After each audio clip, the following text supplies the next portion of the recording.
Alright, today we're in section 8.7, function notation. You will be doing a few problems out of your book if you want to go ahead and turn in your books to page 426. Function notation.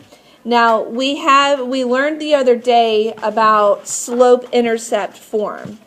And slope-intercept form is written how? How do I write slope-intercept form? Y equals mx plus b. Okay?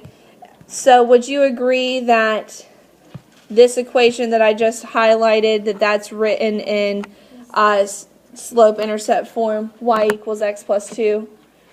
Yeah, but I mean my slope is understood 1. So what we're learning today with function notation is that we're simply substituting f of x for y. You will also see, instead of f of x, you might see g of x, you might see h of x, you might see r of x. Okay, you're going to see it in different formats, but they all basically are just substituting for y. Okay, so you're going to see basically the same structure of an equation as you've already seen pretty much this entire chapter, except now it's just function notation. Sometimes the variables stand for something, sometimes it's just kind of random. All right, now this next part of the definition gets a little wordy, okay, but it's important that we kind of figure out what these symbols are standing for. All right, now we already talked about that f of x replaces y, okay, and it's read f of x. Now, for example, you're going to see this. Sometimes you're going to see f of 3 or g of 3 or h of -5. And whenever it's just the number alone that you see there, it basically means the value of that variable when x equals the number that's in parentheses. You're going to see this in example 1, but anytime you see the number by itself in parentheses, you know that you're going to substitute it where x is in the equation. All right, so just kind of tuck that in the back of your mind for a second. You'll see what I'm talking about in example 1. Okay, so now this is how it'll look on your homework tonight. They're going to give you an equation, right? So I want you to go ahead and write this equation down. It says let f of x equal -3x plus 8. And now they're going to give us 3 questions, or basically 3 values that they want us to solve for using this equation. So if f of x equals -3x plus 8, find, here's the first one, f of x when x equals 5. So now it gives me a value of x equals 5, and I substitute it in for x. So f of x equals -3 times 5 plus 8.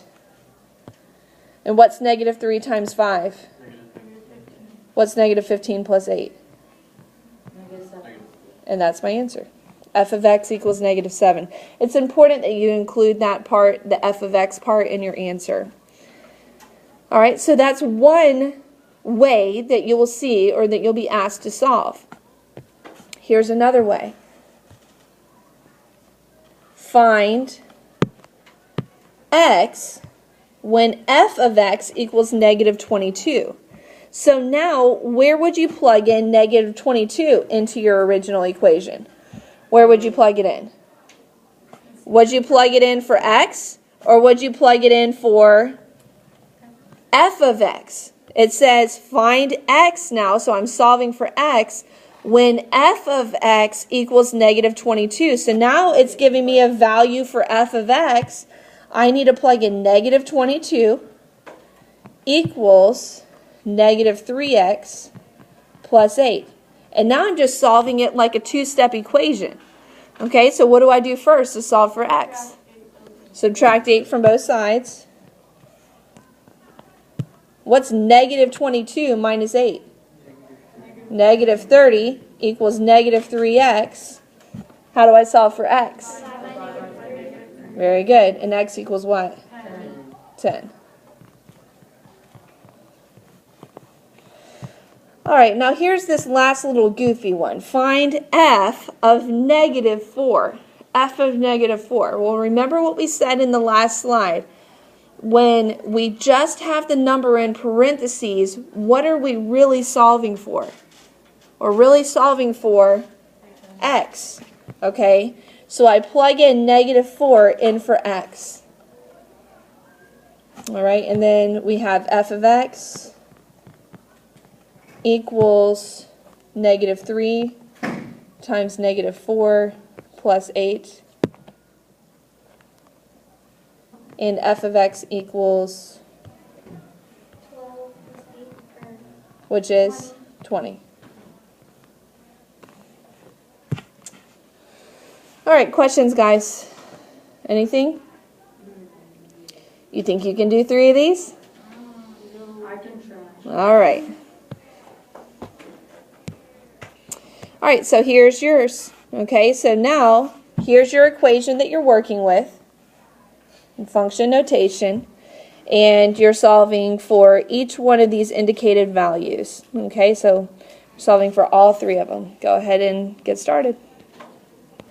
All right, so g of x when x equals 2, so g of x, show your substitution, equals 4 times 2 minus 5, and g of x equals what? 3. All right, now g of negative 10, so now you got g of x equals 4 times negative 10 minus 5, so g of x equals what? Negative 45. And last but not least, now you're substituting for g of x, so you have 19 equals 4x minus 5. What do you do first? Add 5. Add 5 to both sides. 24 equals 4x. What do you divide both sides by? 4. X equals And x equals 6. All right, anybody get all 3? All 3? Awesome, guys. Good job. All right, so that's it for example 1. Here's the good news about example 2, graphing functions. It's literally the exact same thing that we did the other day when we graphed equations in slope-intercept form. Okay, so instead of having your, let's say, f of x equals negative 3x plus 6, okay, you can rewrite it in more familiar terms. Y equals negative 3x plus 6. Okay? Now, in my opinion, this is just my opinion, this, rewriting it, is not necessary. Okay? Because I can understand that this is still in function form. I know my y-intercept, I know my slope, and I can just graph it. Now, if it helps you to see it in function form, or in slope-intercept form, then you can certainly rewrite it y equals negative 3x plus 6. Same exact thing. Okay, does that make sense? It's the same exact thing. All right, so this should look familiar to you. Graphing, now we're just calling it a function, whereas before we were calling it like a linear equation. Graphing the function involves identifying what is my y-intercept and what is my slope. So on the first one, what's my y-intercept? 1. And what's my slope? 3/4. And that's all I need to know to graph it. You don't have to graph this one. I'm just going to show you. So what did we say our y-intercept was? 1. We said our y-intercept was 1, so we plot our point on the 1. And then where do we go from there? What was our slope? It was 3/4. So do I go up 3 or down 3? Up 3 and over how many? 4. And then I just plot my point and draw my line. That's all I do. All right, so now I want you to go back, and I want you to do the next 2. Go ahead and graph those functions using your slope and your y-intercept. All right, so I'm not going to show it on graph paper, but I know that you guys did finish these on graph paper. So what was your y-intercept for the second one? 3. And then where did you go from there? You went up 1, over 2, plot your point, draw your line. Now on the third one, where did you plot your first point? 2. On a y value of 2, and then where did you go? Up 2 over 3. Up 2 over 3, plot your point, draw your line. All right, now Checkpoint is basically the same thing. I'm not going to make you graph them, but I just want to identify our slope and y-intercepts. So on the first one, just look at the screen. On the first one, what's our y-intercept? 4. -4. So that's where I do my first point. Is it a y value of -4? Then what's my slope? M equals 2. All right, what's my y-intercept for the second one? 3. And what's my slope? -3. So where am I going to go? Once I plot my point at 3, where do I go? Down 3 over 2. What about the third one? H of x equals -1. Where am I going to plot my point? On -1. And then where do I go from there? Nowhere. Okay? So in this case, I do not have a slope. So I would plot my point on -1. And guess what kind of a line it's going to be? Horizontal line. My slope is 0. I'm done. So if you have one of those in your homework tonight, that's what you're supposed to do. Okay? You could say slope is 0. Then, it might get you a brownie point or two. Okay? So, but in this case, we're just graphing it. All right, moving on to example 3. In example 3, you're going to see linear functions, okay? That's basically just a fancy word for an equation. And you're going to pull the ordered pair out of that equation. Here's what you need to know from this statement, okay? The function of c equals d. Your first variable that you see in parentheses is going to be the first number in your ordered pair. And then the second number is going to be the second number in your ordered pair. All right, so the order is what I want you to kind of take away from this statement. The order that it's written in the statement is the order it'll be in the ordered pair. And you'll see more of what I'm talking about as soon as you see the example. All right, so what does example 3 look like? It says write a linear function of g given that g of 0 equals 9 and g of 3 equals -6. All right, so again, I'm just pulling the numbers out of here to form an ordered pair. Okay, so my first ordered pair is going to be 0, 9. Do you see where I got those numbers from? This first number in parentheses is my first number in my ordered pair. The second number is my second number in my ordered pair. That's it. Okay, so what's going to be my second ordered pair? 3, -6.